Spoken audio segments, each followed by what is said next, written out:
24 News.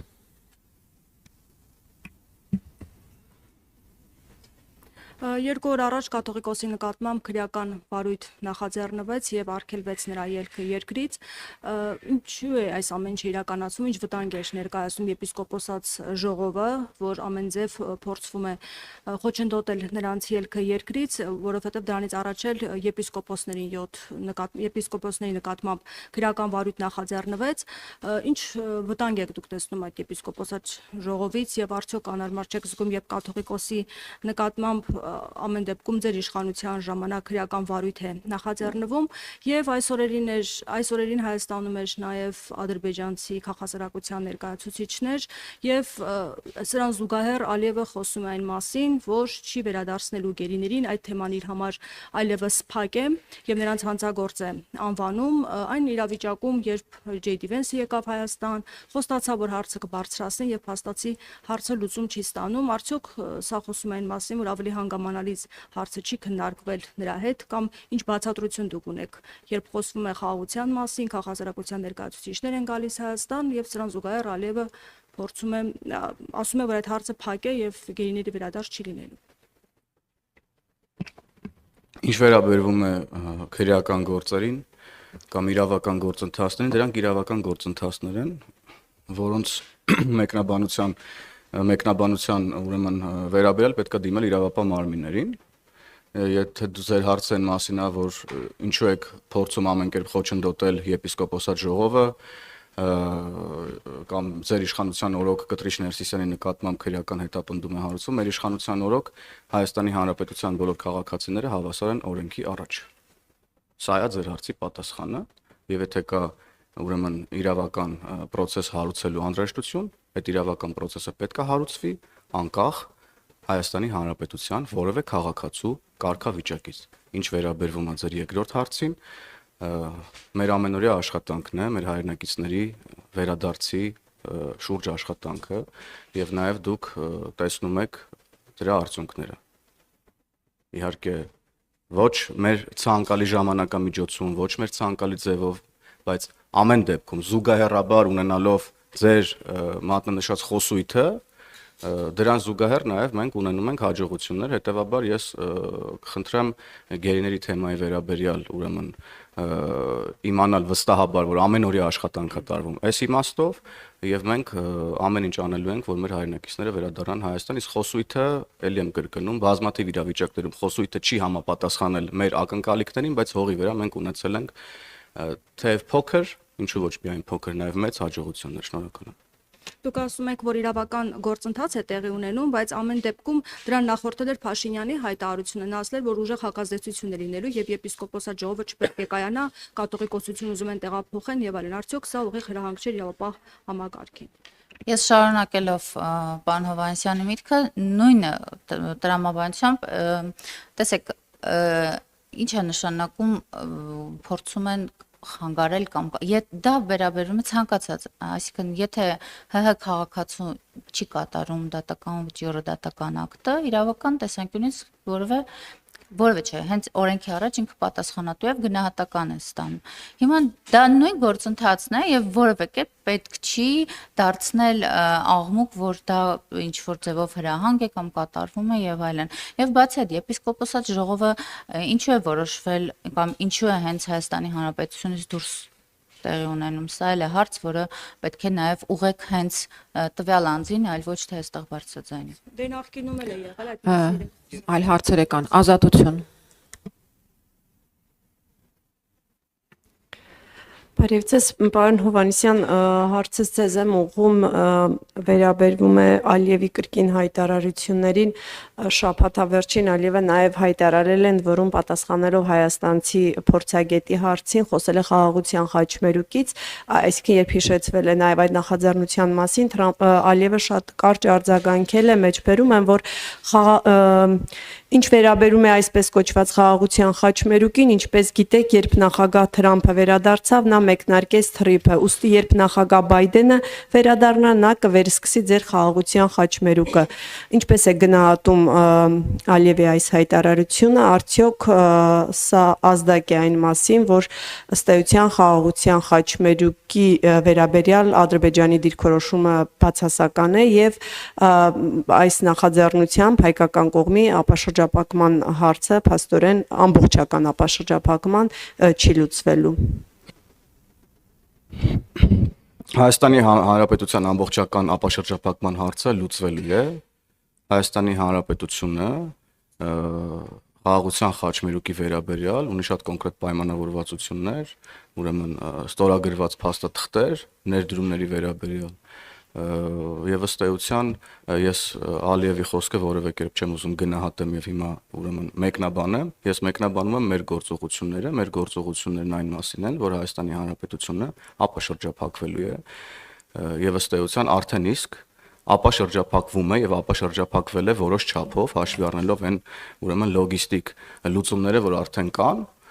եւ սա է ձեր հարցի պատասխանը ըստ էության տարբեր մեկնաբանություններ կարող են լինել, տարբեր ցանկություններ կարող են լինել, բայց գլխավորն այն է, ինչ ենք մենք անում, եւ ես կարծում եմ, որ այսօր Հայաստանի Հանրապետությունը շատ հաջող արտաքին քաղաքականություն է վարում, հատկապես վերջին այցելությունից հետո Ամերիկայի Միացյալ Նահանգների փոխնախագահի, ես կարծում եմ շատ հարցերի պատասխաններ են տրվել, եւ մենք առավել քան վստահ ենք, որ այն ծրագրերը եւ պայմանավորվածությունները, որ ունենք, թե Ամերիկայի Միացյալ Նահանգների հետ, թե նաեւ Ադրբեջանի հետ, դրանք կյանքի են կոչվելու եւ ուրեմն խաղաղության գործընթացին եւ ապաշրջափակման գործընթացին որևէ մի բան չի խոչընդոտելու։ Շնորհակալ եմ։ Պարոն Հովհաննիսյան, մի կարճ հարց էլ շաբաթավերջին վարչապետը նաև խոսեց ապաշրջափակումից եւ ըստ էության բարձրաձայնեց այն մասին, որ ռուսական հսկողության ներքո կառավարման ներքո գտնվող երկաթուղիների վերագործարկման այն հատվածները, որոնք որ չեն գործում հիմա, ընդհանուր առմամբ խոսեց եւ նշեց, որ այն փաստը, որ Հայաստանի երկաթուղին գտնվում է ռուսական կառավարման ներքո, այդ ընդհանուր ապաշրջափակման համատեքստում մտահոգիչ դրվագներ կան եւ այնտեղ իր պատկերացումներից խոսեց, որ կարող է ռուսական կողմից կառավարումը որևէ այլ երկրի փոխանցվել։ Ես ուզում եմ հարցնել, կա երաշխիք հայկական կողմի համար, կան երաշխիքներ, որ եթե այդ սցենարով շարժվենք, ապա այն մտահոգությունները, որ հիմա առկա են, դրանք կփարատվեն, այսինքն եթե վերցվի կառավարումը եւ փոխանցվի մի այլ երկրի, այդ դեպքում այն մտահոգությունները, որ կան, այլևս կդադարեն գոյություն ունենալ։ Վարչապետի խոսքը ըստ էության վերաբերում է նրան, որ կառավարումը հանձնվի մի կողմի, որը ունի լավ հարաբերություններ եւ ուրեմն արևմուտքի հետ այս պարագայում եւ Ռուսաստանի հետ, ինչ վերաբերվում է նրան, թե դա այդ գործողությունը կերաշխավորի արդյոք դրա հետագա դրական ընթացքը, մենք չենք գնում գործողությունների, որի վերաբերյալ երաշխիքներ չենք ունենում։ Եվ եթե վարչապետը խոսել է սրա մասին, եթե մենք մեր ռուս գործընկերների հետ նաև քննարկում ենք այս հարցը, ապա այս քննարկումները հենց ձեր նշած երաշխիքների մասին են, որ ուրեմն ներդրումային որևէ խոչընդոտ չլինի Հայաստանի Հանրապետության շուրջ ապաշրջափակվող կամ Հայաստանի Հանրապետությունում ստեղծվող որևէ ենթակառուցվածքի մասով։ Շնորհակալ եմ։ Ներկայացեք խնդրեմ դուք։ Անի Աբաղյան, ABC Media, պարոն Հովհաննիսյան, JD Vance-ի Հայաստան այցին զուգահեռ տարածվեցին տեղեկություններ, որ մոդուլային ատոմակայանի վերաբերյալ քննարկումներ եք ունենալու։ Ինչ որոշում ունեք, մոդուլային ատոմակայանը փոխարինելու է ավանդական ատոմակայանին, թե լրացուցիչ էներգիայի աղբյուր է լինելու։ Շնորհակալություն։ Եթե անկեղծ ասեմ, շատ խիստ մասնագիտական հարց եք տալիս եւ վարչապետն էլ այս հարցին անդրադառնալիս ասաց, որ դեռ կարևորագույն հարցերից մեկն է եւ շատ հանգամանքներ դեռևս քննարկման պետք է ենթարկվեն մասնագիտական քննարկումների մասին է խոսքը։ Ես կարծում եմ ձեր հարցին ոչ ուշ, ոչ հեռու ապագայում պարտադիր կերպով ավելի մանրամասն մասնագիտորեն անդրադարձ կլինի։ Շատ լավ, անդրադարձակ ադրբեջանցիների։ Տիկին Մանավազյանն էլ հավելելու հարցը տվեք, լավ, հետո այս շարունակեք։ Կարծում եմ ընդհանրապես լրացնեմ մեկ բառով, կարևորը նաև պետք է նշել, որ ամենակարևորը ներդրումն է, որը վերաբերում է հենց ատոմակայանին, այլ ոչ թե բովանդակային ինչ ոնց դա արդեն մասնագիտական հարց է, կքննարկեն, կհասկանան։ Ադրբեջանցիների այստեղ այցին վերաբերյալ որպես ամփոփում կարող եք ներկայացնել ինչպես է գնահատում իրենց այցը, սա թվով երրորդն է, ընդլայնվել է կազմը, շարունակական լինելու է Հայաստանի քաղաքասարակության ներկայացուցիչները ընդլայնված կազմով Ադրբեջան գնալու են մոտ օրերս։ Այս այցերը ըստ էության փոխադարձ են, ուղղված են խաղաղության մթնոլորտի ամրապնդմանը եւ նման միջոցառումները շարունակական են լինելու հասարակության տարբեր ներկայացուցիչների հանդիպումները Ադրբեջանի հասարակության տարբեր ներկայացուցիչների հետ, թե Հայաստանում, թե Ադրբեջանում։ Ֆակտորը եմ։ Իմ հարցին խնդրում եմ արձագանքի պատգամավորներից նա ով տեղեկություն ունի, երբ ասվում է, որ վեհարանը դուրս տանելու ինչ-որ թեմաներ կան, ինչ եք հիմքում դնում, իշխանություններն ինչ տեղեկություններ ունեն, որովհետև կներեք, բայց դա քիչ առաջ Հայաստան թռչող ափս է իջել մակարդակի վրա է, քանի հանրությանը լրջագույն տեղեկություններ չեն տրամադրում կամ գանձերի հետ կապված, որ ասում են էջմիածնի գանձերն ուզում են յուրացնել, եթե այդպիսի բան կապա, ուր է քրեական գործը, ուր է հաղորդումը դատախազություն, թե այսպես կարելի է հայտարարություններն անել եւ հանրությանը փաստեր չներկայացնել եւ մեկ հարցել Ուժեղ Հայաստան կուսակցությունը մտել է քաղաքական պայքարի մեջ կուշտ վարչապետ ունենալու խոստմամբ դուք ինչպես եք պատրաստվում պայքարել նրանց դեմ արդյոք համարում եք ձեզ մրցակից թե ոչ եւ ինչ եք կարծում պետք է YouTube-ից հեռացնել Արա Գևորգյանի Արցախ ստեղծագործությունը թե ոչ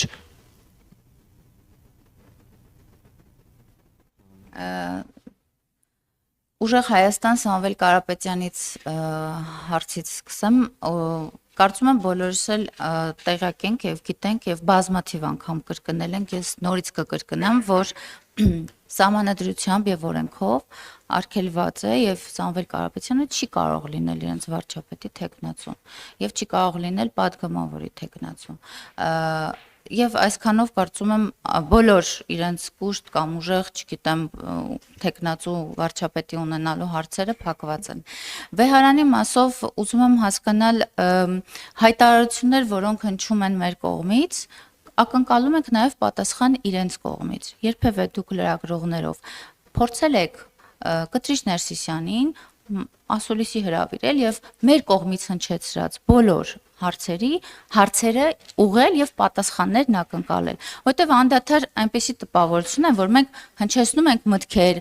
արտահայտում ենք մտահոգություններ եկեղեցու հանդեպ եւ այնինչ տեղի ունենում եկեղեցու շուրջ այդ մտահոգություններից չկա գետ մեկ արձագանք եւ առավել եւս պաշտոնական էջով եթե որևէ արձագանք լինում է պաշտոնական էջը եթե ուշադիր նայեք եկեղեցու դարձել է քաղաքական խոսքի էջ որևէ եկեղեցական հոգեվոր մտքի արտահայտություն այդ էջով չի հնչում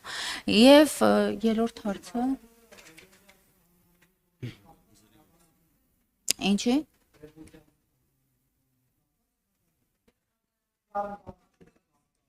Եթե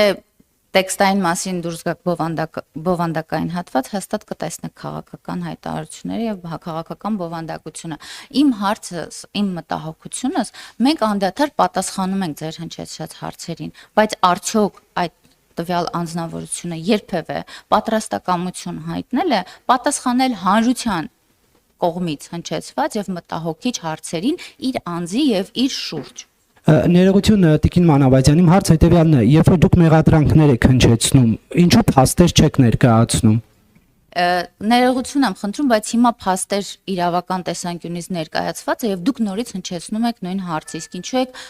չգիտեմ, հետապնդում տվյալ անձին կամ Չէ, ես կոնկրետ եմ տալիս, փաստ կա որ գանձերը ուզում են գողանալ։ Պարոն Կիրակոսյան, ես հիշում եմ, երբ որ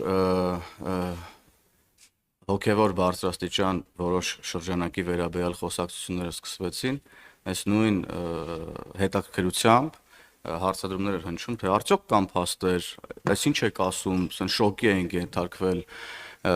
որոշ ժամանակ անց բոլոր փաստերը ուրեմն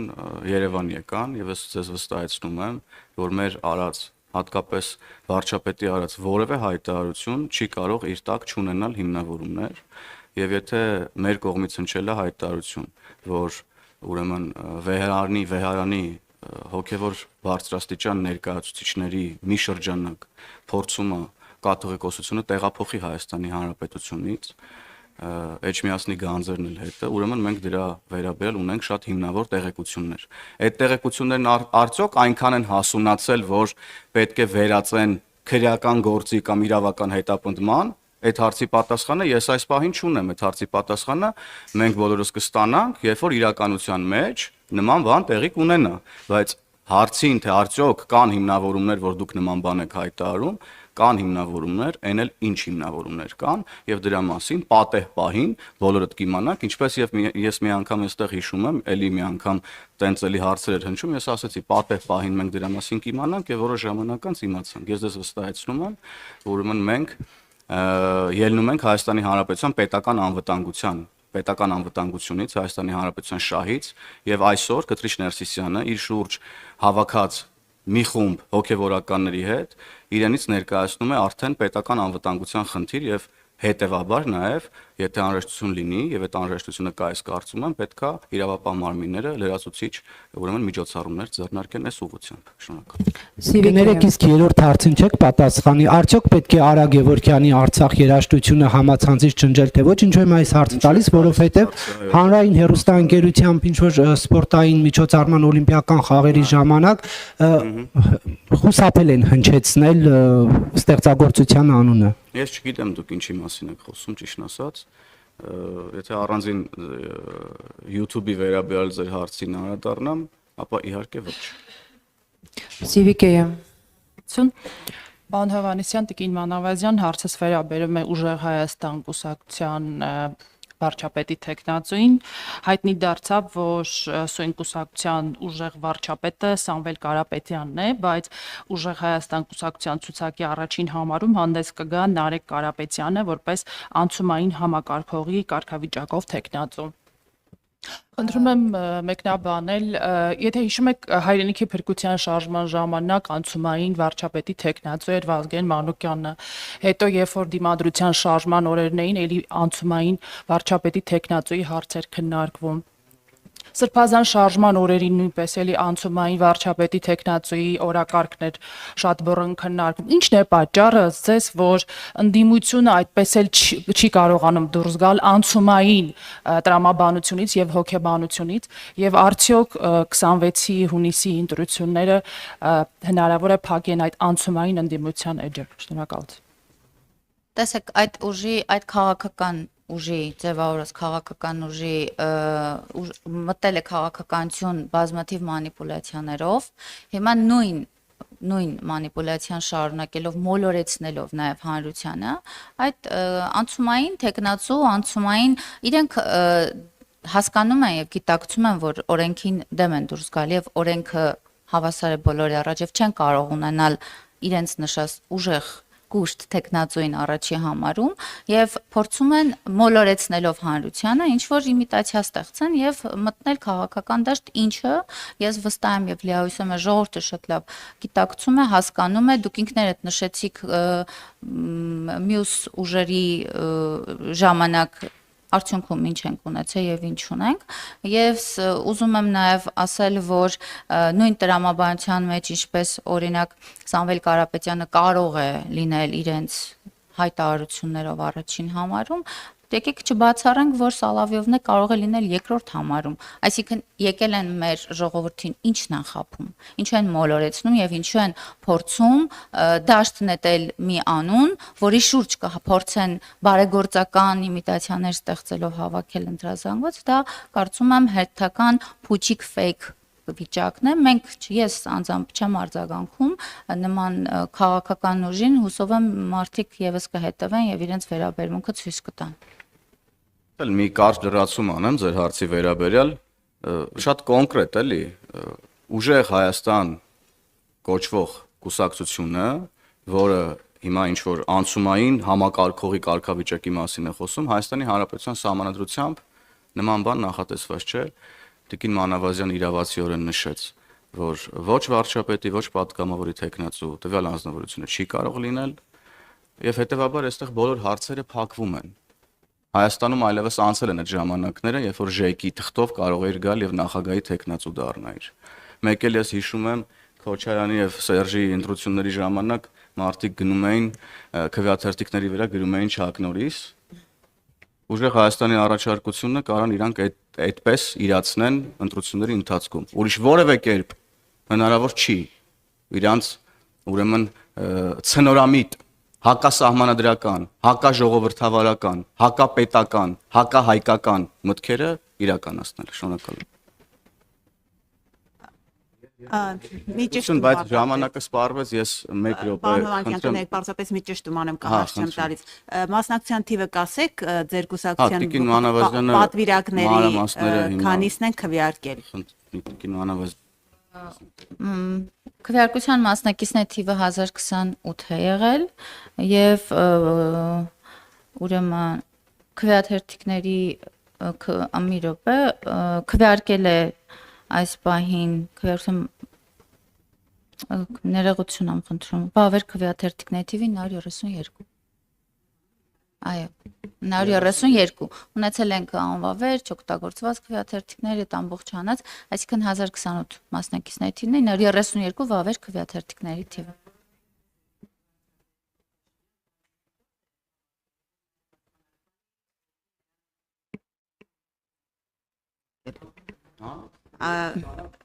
Պաստորեն ուզում եմ ասեմ կան մարդիկ, որոնք չեն քվեարկում քաղաքացիական պայմանագրում էլ Փաշինյանի օգտին։